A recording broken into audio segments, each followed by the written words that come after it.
মৰমৰ জনগণ, আজি আপোনালোকক এনেকুৱা এটা ঠাইলৈ লৈ যাম যি দেখিলে আপোনালোকে হয়তো ভাবিব সঁচাকৈ এনেকুৱা পুণ্য ঠাই এতিয়া নৰক হৈ গৈছে।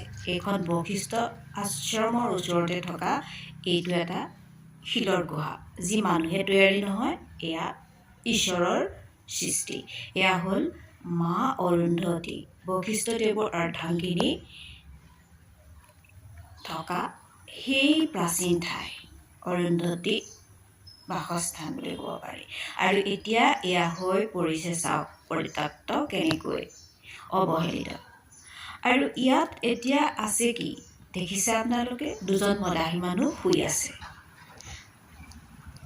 ইয়াত যেতিয়া আহোঁ এই পৰিৱেশ দেখি মোৰ অন্তৰখন কঁপি উঠে আৰু আত্মাটো হাহাকাৰ কৰি উঠে।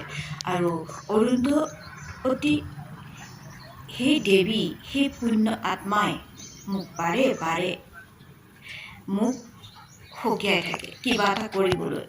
তেওঁ লাইট পাব বিচাৰি আছে আৰু সেইবাবে মোৰ এই প্ৰচেষ্টা অন্ধকাৰৰ পৰা লাইট